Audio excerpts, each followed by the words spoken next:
Brought to you by Kuku FM. Download the app now. High school time के दो दोस्त, एक super secret intelligence unit, करीब 5000 लोगों की एक बेहद गोपनीय टास्क फोर्स, इन सब का दुनिया के सबसे विस्तृत जासूसी स्कैंडल पेगासस से क्या ताल्लुक है। पेगासस स्कैंडल जिसमें भारत समेत कई देशों की सरकारों पर आरोप हैं।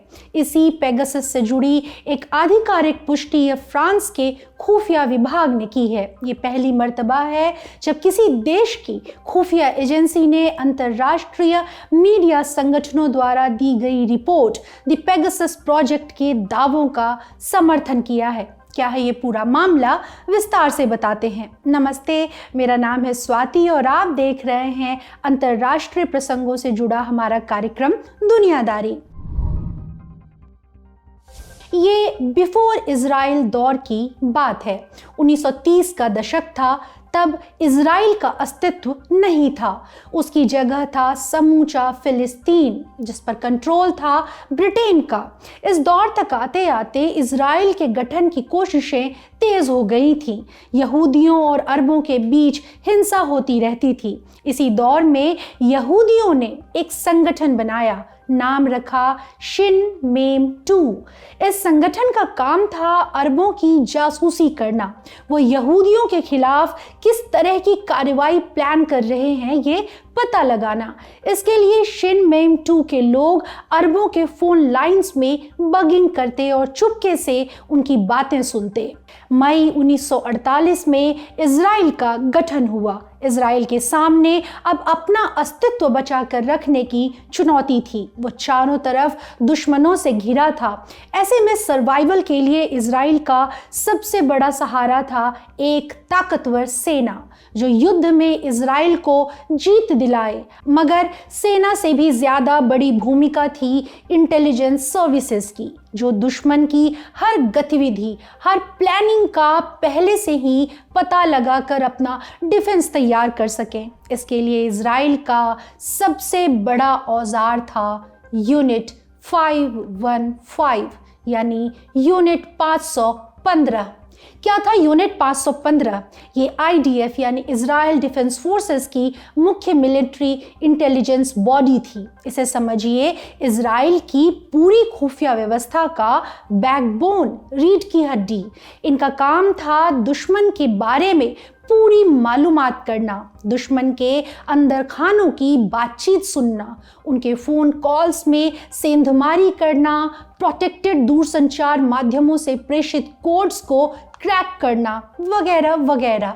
कहा जाता था कि इस यूनिट के लोग इतने काबिल होते हैं कि वो खांसी सुनकर बता देते हैं कि फलां आदमी कहाँ की बोली बोलता है, कहाँ का रहने वाला है। 1956 में इजराइल और अरब देशों के बीच दूसरा युद्ध हुआ। इस दौर में यूनिट 515 का नाम बदलकर हो गया यूनिट 848। अपने पूर्ववर्तियों की तरह यूनिट 848 का भी जिम्मा था कि वो दुश्मनों की हर मूवमेंट पर नजर रखे, एडवांस में पता लगा ले कि वो क्या करने वाले हैं। मगर अक्टूबर 1973 में जब इजिप्ट और सीरिया ने इजराइल पर औचक हमला किया तो यूनिट 848 को इसकी कोई भनक तक नहीं लग सकी। वो अपने ओवर कॉन्फिडेंस का शिकार हो गया। यूनिट को सबसे बड़ा झटका लगा 7 अक्टूबर 1973 को, यानी यौम किपुर वॉर के दूसरे रोज। क्या झटका था ये? उन दिनों यूनिट 848 में एक सीनियर इंटेलिजेंस ऑफिसर था, एमोस लेविनबर्ग। युद्ध के दूसरे दिन एमोस सीरियन सेना के हाथ लग गया। एमोस के पास इजराइल की इंटेलिजेंस और मिलिट्री से जुड़ी गोपनीय जानकारियां थी। सीरियंस ने उसे कैद करके खूब टॉर्चर किया। उन्होंने एमोस को यकीन दिला दिया कि अरब देश युद्ध जीत गए हैं, इजराइल का नामो निशान खत्म कर दिया गया है। एमोस ने डेस्परेशन में आकर इजराइल के सारे सीक्रेट्स खोल दिए। उसने सीरियंस को बता दिया कि इजराइल किस तरह सीरियन मिलिट्री की सिक्योर ट्रांसमिशन लाइंस में सेंधमारी करता है। किस तरह इजराइल के लोग लिसनिंग डिवाइसेस की मदद से सीरियन लीडरशिप की तमाम बातचीत रिकॉर्ड करते हैं। एमोस द्वारा सीरिया को दी गई जानकारियां यूनिट 848 समेत पूरे इजरायली खुफिया व्यवस्था के लिए डैमेजिंग साबित हुई। इससे उबरने के लिए इजराइल को अपने इंटेलिजेंस सिस्टम में बड़ा बदलाव करना पड़ा। उन्हें अपने कामकाज का तरीका पूरी तरह बदलना पड़ा। इसी बदलाव के क्रम में यूनिट 848 की भी पहचान बदली। इसे नया नाम मिला यूनिट 8200।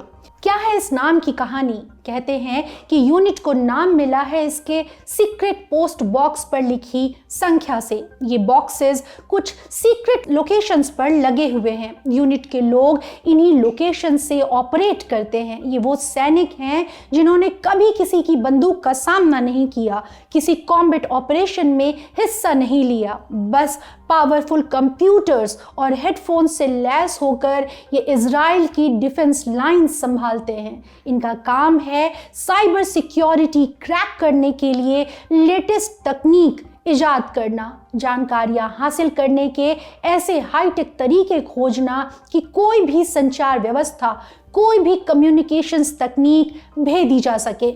अपनी कंप्यूटर स्क्रीन्स के आगे बैठे बैठे ये दूसरे देशों की सरकारों, राजनीतिक संस्थाओं, अंतर्राष्ट्रीय संगठनों, विदेशी कंपनियों और प्राइवेट इंडिविजुअल्स जैसे अलग अलग तरह के टारगेट्स को मॉनिटर करते हैं। Phone calls, emails, military cables, secured communication lines, satellite transmissions इनमें सेंध लगाते हैं। इस अति विशाल स्नूपिंग एक्सरसाइज के द्वारा जमा की गई जानकारियों को प्रोसेस किया जाता है। जरूरी जानकारियां इजराइल की समूची इंटेलिजेंस और सिक्योरिटी नेटवर्क के साथ साझा की जाती हैं। चाहे इजरायली आर्म्ड फोर्सेस हों या मोसाद के कोवर्ट ऑपरेशंस, सबके केंद्र में है यूनिट 8200। यही यूनिट इजराइल की सारी सैन्य और खुफिया कामयाबियों का बैकबोन है। कहते हैं कि इजराइल के पास जितनी खुफिया जानकारियां आती हैं उसका करीब 90% हिस्सा यूनिट 8200 मुहैया कराता है। इजराइल का कोई भी ऐसा बड़ा ऑपरेशन नहीं जिसमें यूनिट 8200 शामिल न हो। जानकार इसे दुनिया का बेस्ट मिलिट्री इंटेलिजेंस सेटअप कहते हैं। इस यूनिट 8200 की एक और खासियत है, ये इजराइल की स्टार्टअप कम्युनिटी का एक बड़ा फाउंटेन हेड है। इस यूनिट में काम कर चुके दर्जनों लोगों ने यूनिट से अलग होने के बाद अपनी कंपनी, अपना स्टार्टअप शुरू किया। फोर्ब्स के मुताबिक इस तरह की 1000 से ज़्यादा साइबर और टेक कंपनियां अस्तित्व में हैं। इसके अलावा कुछ कंपनियां ऐसी भी हैं जिन्होंने यूनिट 8200 के ग्रेजुएट्स द्वारा विकसित की गई टेक्नोलॉजी से प्रेरणा पाई और उस तकनीक का इस्तेमाल करके एक नया आइडिया बनाया और सर्विसेज बेचने लगे। ऐसी ही एक कंपनी का नाम है NSO। इस कंपनी की शुरुआत की थी हाई स्कूल जमाने के बेस्ट फ्रेंड रहे दो लड़कों ने। इनके नाम थे शालेव हुलियो और ओमरी लावी। शालेव और ओमरी दोनों इजराइल के रहने वाले थे। उन्हें कंप्यूटर्स में दिलचस्पी थी। ऑनलाइन चैटिंग करना और वीडियो गेम्स खेलना बहुत पसंद था।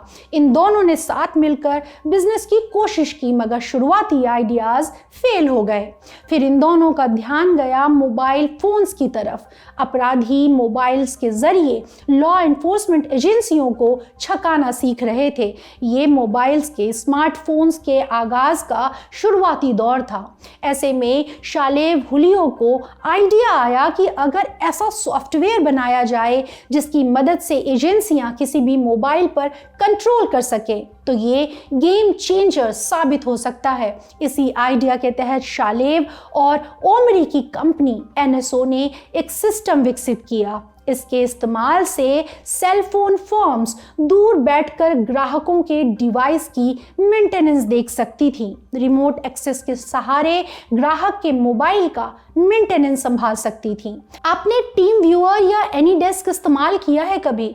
इनकी मदद से ऑफिस के आईटी डिपार्टमेंट वाले अपनी सीट पर बैठे बैठे स्टाफ के लैपटॉप या कंप्यूटर की खराबी चेक कर देते थे। कुछ इसी तरह की सेवा एनएसओ भी दे रहा था। न्यूयॉर्क टाइम्स की एक रिपोर्ट के मुताबिक इस शुरुआती प्रोडक्ट के लिए एनएसओ ने जिस तकनीक की मदद ली वो टेक्नोलॉजी यूनिट 8200 के ग्रेजुएट्स ने ही विकसित की थी। इस वक्त तक स्मार्टफोन्स आ चुके थे। टेक कंपनियां ग्राहकों को सुरक्षित से सुरक्षित संवाद के विकल्प देने में जुटी थी। आप याद कीजिए ब्लैकबेरी, जिसके बारे में कहा जाता था कि उसकी मैसेजिंग ऐप बहुत सुरक्षित है, उन्हें भेदा नहीं जा सकता। इनक्रिप्टेड कम्युनिकेशंस पर काम चल रहा था। इनक्रिप्टेड मतलब मूल जानकारी या संवाद को खास तरह के कोड्स की शक्ल दे देना, ताकि केवल ऑथोराइज्ड लोग ही ओरिजिनल जानकारी को देख सके। कोई हैक करके पढ़ना चाहे तो कुछ पढ़ और समझ ही ना पाए। खुफिया एजेंसियां इन इनक्रिप्टेड कम्युनिकेशंस को लेकर काफी परेशान थी। उन्हें आशंका थी कि आतंकवादी और अपराधी भी इस सुरक्षित संवाद तकनीक का इस्तेमाल करेंगे और बच निकलेंगे। उनकी प्लानिंग के बारे में पता नहीं चल पाएगा। तो जो लॉ एनफोर्समेंट एजेंसियां थीं वो इस नई तकनीक की कार्ड तैयार करना चाहती थीं। एनएसओ ने इस मार्केट को समझा। उन्होंने इसकी कार्ड ऑफर की। क्या थी ये कार्ड? कार्ड ये थी कि कम्युनिकेशंस के एंड पॉइंट्स, यानी जिन मोबाइल्स के मार्फत संवाद हुआ है, उन्हें हैक करना और इनक्रिप्टेड डेटा को डिक्रिप्ट करना। पश्चिमी खुफिया एजेंसियों ने इसमें दिलचस्पी दिखाई और इसी डिमांड सप्लाई के तहत 2011 में एनएसओ ने विकसित किया एक मोबाइल सर्वेलांस टूल। क्या था इस टूल का नाम? प्राचीन ग्रीक माइथोलॉजी में एक उड़ने वाले दिव्य घोड़े का किरदार है। धवल सफेद शरीर और पीठ के दोनों किनारों से जुड़े दो बड़े खूबसूरत परियों जैसे पंख। वो समंदर के देवता पोसीडोन का पुत्र माना जाता है। इसी दिव्य घोड़े के नाम पर एनएसओ ने अपने टूल का नाम रखा पेगासस। ये एक टूल कई ऐसे काम कर सकता था जो अब तक नामुमकिन समझे जाते थे। मसलन स्मार्टफोन्स में सेंध लगाना, चुपचाप स्मार्टफोन से डेटा चुराना, phone call, message, emails, contact list, locations, सबको क्रैक कर सकता था पेगासस। ये फेसबुक और व्हाट्सएप जैसे ऐप्स के माध्यम से भेजी गई जानकारियों को भी हैक कर लेता था। ये पेगासस टेक्नोलॉजी दूर बैठकर आपके मोबाइल की मालिक बन जाती थी। फोन के साथ जो चाहे करती, आप पर 24 घंटे निगाह रखती। ये सब होता और आपको पता भी नहीं चलता। रिपोर्ट्स के मुताबिक एनएसओ के इस प्रोडक्ट का पहला खरीदार था मैक्सिको। उसकी सरकार ने अपने यहाँ सक्रिय ड्रग कार्टेल से निपटने के लिए इस तकनीक में दिलचस्पी दिखाई। एनएसओ ने करीब 111 करोड़ रुपए की कीमत पर मैक्सिकन गवर्नमेंट को पेगासस बेचा। ये 2013 की बात है। इसके अलावा टारगेट्स की हर गतिविधि को मॉनिटर करते रहने के लिए मैक्सिको ने लगभग 571 करोड़ रुपए की अतिरिक्त राशि चुकाई एनएसओ को। मैक्सिको को इसका फायदा भी मिला। 2019 में जब ड्रग माफिया अल चापो को न्यूयॉर्क में उम्र कैद की सजा सुनाई गई, तब मैक्सिकन अथॉरिटीज ने इस कामयाबी का श्रेय पेगासस को दिया। जल्द ही और भी सरकारों ने एनएसओ से पेगासस खरीदना शुरू किया। इसकी मदद से आतंकवादी संगठनों को क्रैक करने में मदद मिली। ऑर्गेनाइज्ड क्राइम नेटवर्क्स के खिलाफ जांच में सहायता मिली। मगर ये सक्सेस स्टोरीज, ये गौरवनामा पेगासस का इकलौता हासिल नहीं है। इसके कई स्याह पक्ष भी हैं, जैसे सरकारों द्वारा आम नागरिकों की जासूसी करवाया जाना, पत्रकारों, जजों, सिविल सोसाइटी के लोगों की जासूसी करना, विपक्षी नेताओं की स्नूपिंग करना, इसके माध्यम से जासूसी करके अपने विरोधियों और आलोचकों की हर मूवमेंट ट्रैक करना और उन्हें ठिकाने लगवाना, अपने विरोधियों की नितांत निजी जानकारियां हैक करके उसे लीक करना, उनकी सार्वजनिक छवि बिगाड़ना, यहाँ तक कि विदेशी नेताओं, राष्ट्राध्यक्षों और दूसरे देशों के डेलीगेट्स की भी जासूसी करवाना। यानी पेगासस का इस्तेमाल अपराधियों और आतंकियों तक सीमित नहीं था, ये केवल राष्ट्रीय और आंतरिक सुरक्षा सुनिश्चित करने का साधन नहीं था, ये लोकतांत्रिक मूल्यों को मारने, तानाशाही चलाने और बुनियादी मानवाधिकारों की हत्या करने का भी उपकरण था। अब सवाल है कि हम ये सारी चीजें आज क्यों बता रहे हैं। इसकी वजह है द पेगासस प्रोजेक्ट। आपने पिछले दिनों इसके बारे में काफी पढ़ा सुना होगा। इसकी शुरुआत हुई एक लीक हुई लिस्ट से। इस लिस्ट में 50,000 मोबाइल नंबर थे।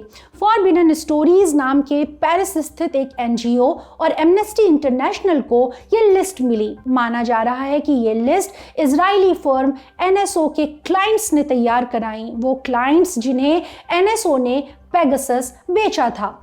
रिपोर्ट्स के मुताबिक उन्हीं क्लाइंट्स ने पीपल ऑफ इंटरेस्ट के तौर पर कुछ लोगों की शिनाख्त की, उन्हें चिन्हित किया और ऐसे ही 50,000 चिन्हित नामों की वो कथित लिस्ट लीक होकर फॉरबिडन स्टोरीज और एमनेस्टी इंटरनेशनल के हाथ लगी। उन्होंने इसे मीडिया के साथ साझा किया। इसी के आधार पर 17 चुनिंदा मीडिया आउटलेट्स ने एक विस्तृत इन्वेस्टिगेटिव रिपोर्ट प्रकाशित की, जिसका शीर्षक था द पेगासस प्रोजेक्ट।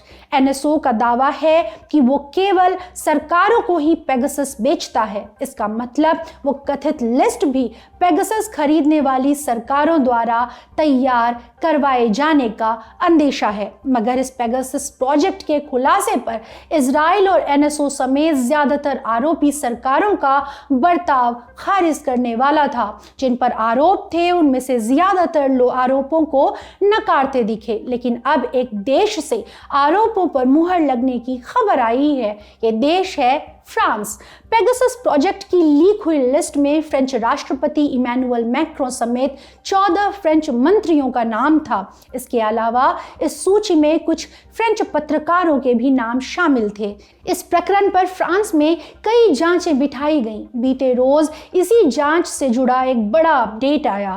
फ्रांस में चल रही जांच से जुड़ी एक एजेंसी है इंफॉर्मेशन सिस्टम सिक्योरिटी। ये एक राष्ट्रीय एजेंसी है। फ्रेंच भाषा में इस एजेंसी के इनिशियल्स हैं ANSSI। इसके जांचकर्ताओं ने 3 फ्रेंच पत्रकारों के फोन में पेगासस स्पाईवेयर मिलने की पुष्टि की है। इन तीनों पत्रकारों में से एक फ्रांस के इंटरनेशनल टेलीविजन स्टेशन फ्रांस 24 में काम करने वाले एक वरिष्ठ सदस्य हैं। एजेंसी एक्सपर्ट्स ने इनके फोन की गहन जांच की। इससे पता चला कि फ्रांस 24 के इन पत्रकार का फोन 3 बार टारगेट किया गया। पहली बार मई 2019 में, दूसरी बार सितंबर 2020 में और तीसरी बार जनवरी 2021 में। इनके अलावा बाकी 2 पत्रकार मीडिया पार्ट नाम की एक फ्रेंच इन्वेस्टिगेटिव वेबसाइट से जुड़े हैं। ANSSI ने बताया कि उन्हें इन तीनों पत्रकारों के फोन में पेगासस के डिजिटल अवशेष मिले हैं। ANSSI ने ये finding Paris public prosecutors office को भेज दी है। यही ऑफिस जांच की निगरानी कर रहा है। ये पहली दफा है जब किसी देश की स्वतंत्र और आधिकारिक जांच अथॉरिटी ने द पेगासस प्रोजेक्ट में बताई गई चीजों को कंफर्म किया हो, ऑफिशियली इस पर मुहर लगाई हो। द पेगासस प्रोजेक्ट को कईयों ने फर्जी कहकर खारिज करने की कोशिश की, इसे झूठा और काल्पनिक बताया। कईयों ने कहा लिस्ट में नाम होने का मतलब ये नहीं कि जासूसी हुई ही। इसीलिए फ्रेंच अथॉरिटीज की जांच में मिली ताज़ा जानकारी बेहद अहम है। इससे साबित होता है कि पेगासस का इस्तेमाल करके किसी न किसी ने तो इन तीनों पत्रकारों को टारगेट किया। फॉरबिडन स्टोरीज के मुताबिक पेगासस खरीदने वाली सरकारों ने दुनिया में कम से कम 180 पत्रकारों को चिन्हित किया था। इन्हें पर्सन ऑफ इंटरेस्ट की सूची में डाला गया था। अब फ्रांस से आई खबर की रोशनी में इन 180 में से कम 3 नामों की तो पुष्टि हो ही गई है। एनएसओ का दावा है कि उसके किसी क्लाइंट ने इमैनुअल मैक्रों को टारगेट नहीं किया। कभी उनकी जासूसी नहीं करवाई, लेकिन मैक्रो का नाम उस लीक हुई लिस्ट में है। इसी लिस्ट में शामिल 3 फ्रेंच पत्रकारों के फ़ोन में पेगासस से टारगेट किए जाने के सबूत मिले हैं। इस साक्ष्य की पुष्टि फ्रेंच एजेंसी ने की है। ये फैक्ट एनएसओ के दावे को कमज़ोर करता है। अगर ये मान भी लें कि लिस्ट के सभी 50,000 नामों को टारगेट नहीं किया गया, तब भी इतना तो कंफर्म हो ही चुका है कि इस सूची के कुछ लोग टारगेट हुए। कौन लोग टारगेट हुए, कुल कितने लोग टारगेट हुए, ये जानकारियां तो निष्पक्ष जांच से ही मालूम चल सकेंगी। इसीलिए ज़रूरी है कि जांच हो और पूरी निष्पक्षता से हो। आज की दुनियादारी में इतना ही। अपना ध्यान रखिए। शुक्रिया। शुभ रात्रि।